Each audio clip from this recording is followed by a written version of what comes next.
First Things First is sponsored by Ram Trucks, built to serve. Hi, everyone. Good morning and welcome to First Things First. I'm Jen Wolf. That's the Hall of Famer, Chris Carter. This is Nick Wright. A great football Sunday, giving us a big show Monday, among other topics to be discussed. The Colts cracked the code against Patrick Mahomes and the Chiefs. That means the Patriots are the last unbeaten team in the AFC, and we have our first coaching casualty of the season. But we start the show with America's Game of the Week. Packers came out swinging in Dallas yesterday, midway through the first. Here we go. Aaron Jones running 18 yards to the end zone to put Green Bay up 7-0. 1 of 4 touchdowns on the day for Jones. Pick it up in the fourth now. 10:29 left. Dak trying to get the boys back in this. That never helps. One of his 3 picks on the day. And Zadarius Smith with a casual reminder that the Packers were dominating. Fading hopes for Dallas, trailing by 10 here. Brett Maher missing a 33-yard field goal that would have gotten them within a touchdown. Packers win. They improved to 4-1, and they now sit atop their division. Cowboys lose at home. They're now tied with Philly after losing back-to-back games. Here's Dak Prescott after the loss. I had three interceptions. I don't care how many yards I had or anything else like that. 3 interceptions on a loss. I don't care what career high I have. None of that matters. We'll take this one on the chin. We're going to take the good, take the bad. We're going to learn from it, and hopefully we'll look back at this and say this was a turning point, or this was good for us. Sure, we might have sniffed ourselves a little bit too much, and that's why I said we take these last 2 games, and especially this one, and say, hey, we probably needed that, right? We probably needed that, and we're going to get better because of it. That's why I said maybe we'll look back at this 4 or 5 games later, or how many ever games it is, and say that was good for us because we became the team that we are now. And the men that we have in the locker room, there's no doubt in my mind that's what we'll do. As I always would say, proud to be quarterback of this team. I have no doubt in my mind of what we're going to do moving forward. Hey, nobody knows better what to say and how to say it than Dak Prescott following a win or a loss. Nick, I'll start with you. Why did Dallas lose this game to the Packers yesterday? Well, they didn't come out ready at all. I mean, the first 4 minutes of the game, they looked ready, forced a 3 and out. They're moving the football, and then the moment that ball went off Amari Cooper's hands, what could have been a touchdown turns into an interception, Dallas folded. I mean, they were down. I understand they made a valiant comeback late to make the score respectable. They were down 31-3 in this football game. That game's over at 31-3. You would have to match the greatest regular season comeback in NFL history if you're going to come back from that moment. So how did they get down 31-3? Dak's right. He had 3 picks. And even if we want to say the first one was not his fault, that one right there definitely was his fault. And the third one, yeah, they could have called pass interference. Maybe they should have called pass interference. But he also threw a pick in the end zone that got wiped away because of an illegal contact penalty.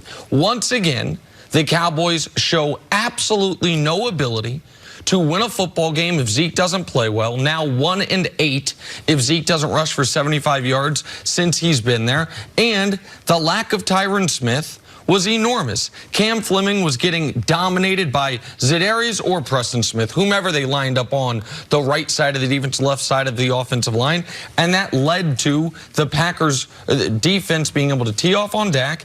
And even though the Packers' offense was shorthanded, they were able to move the ball enough early to where they could coast home late. This is the concern for the Cowboys. Was, yeah, you were 3-0 to start the year against teams that are combined 2-12.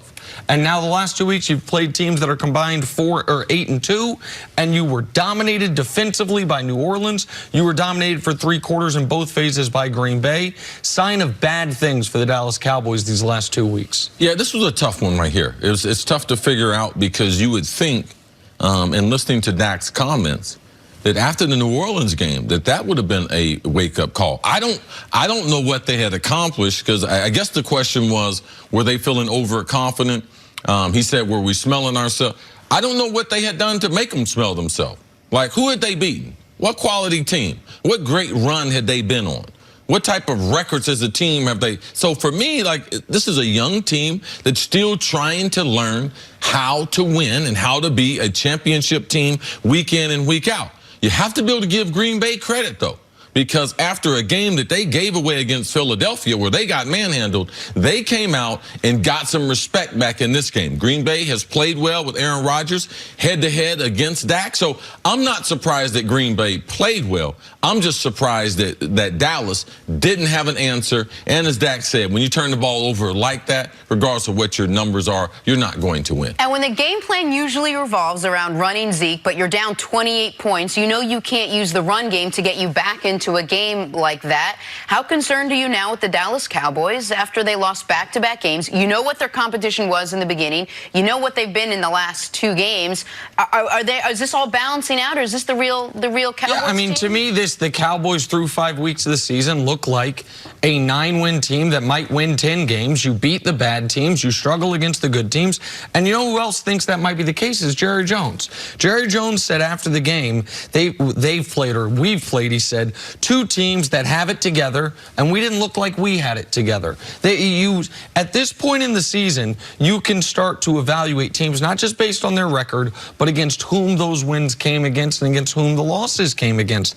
And if you're Dallas, you have to be greatly concerned that once again, you were in a spot where the defense said, we are not going to let Zeke beat us, and Dak couldn't take advantage until it was too late. I understand Amari ended up with a huge game, maybe his career best game, and that Dak threw for a career-high 460 yards. But a lot of those are hollow numbers when you make the mistakes Dallas made early to put themselves where they're playing catch-up. And the moment Green Bay is up 4 touchdowns, they're playing the clock. They're no longer playing Dallas. And this was on the other side of the ball, Green Bay moving the ball the way they did, see Aaron Jones having the best day of his career against that Dallas defense that at least against New Orleans, the Dallas defense could say we played well. That's a concerning sign as well for the Cowboys. Yeah, Dallas's linebackers didn't play well. If there's 3 things that I took from it with Green Bay, Aaron Jones had a tremendous day, but his longest run was only 18 yards.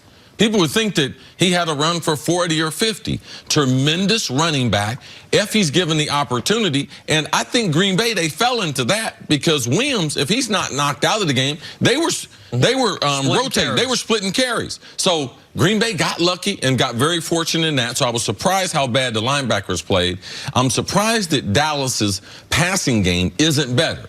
I would say the first 2 interceptions were the wide receivers' fault. The first one, Amari, the ball could have been a little bit in front of him, but you're always taught as a wide receiver, if I'm going to miss the football, all right, I want to miss the football going down. I never want to pop the football back up in the air because nothing but bad things happen. On the second interception, there was no separation between the wide receivers.